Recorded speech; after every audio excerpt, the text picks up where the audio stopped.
د قیامت په ورځ به ځینې انسانان زارۍ کوي او نارې به وهي چې یا لیتنی قدمت لحیاتي، ای کاش زه بیرته دنیا ته ژوند ته ستون کړی شوی وای. دا هغه مرحله ده چې دوی باندې نور ژوند نو تمام شوی دی، ژوند یې پای ته رسېدلی دی. هغه امکانات، هغه فرصتونه، هغه ټول ژوند چارې چې درلودې هغه پرې خلاصې شوې، د یو بل ژوند ته ورغلی وي چې هلته پوهېږي چې څومره ژوند یې له لاسه ورکړی دی، څومره فرصتونه، څومره امکانات یې ضایع کړي دي.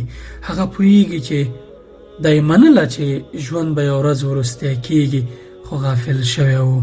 اوس پرې هر څه بند شو، یوه پرده قایله شوه د دوو ژوندونو ترمنځ چې دغه پخوانی ژوند نور هېڅکله نه راستنېږي او راتلونکی ژوند بدبختي شي.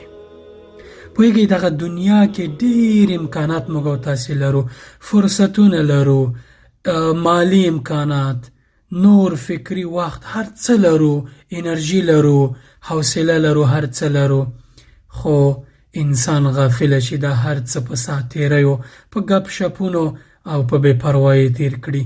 خو کله چې هلته ځي بیا ورته معلومیږي چې عمر یې ضایع کړی دی او ژوند یې برباد کړی دی. دغه لنډه دنیا، دغه لنډ عمر، دغه لنډ وخت آیا د دې لپاره نه ارزي چې مونږ یې د داسې یو ژوند لپاره سرمایه ګذاري لپاره وکاروو، د داسې یو ژوند لپاره پرې پانګونه وکړو چې هلته نو مرګ نشته، همیشه انسان ژوندی نوم شه چې وغواړې شته دی. تر ټولو ښه والی دا چې غم نشته، خفګان نشته، تشویش نشته، ټول خوشحالي، ټول سکون او ټول نعمتونه هلته شته.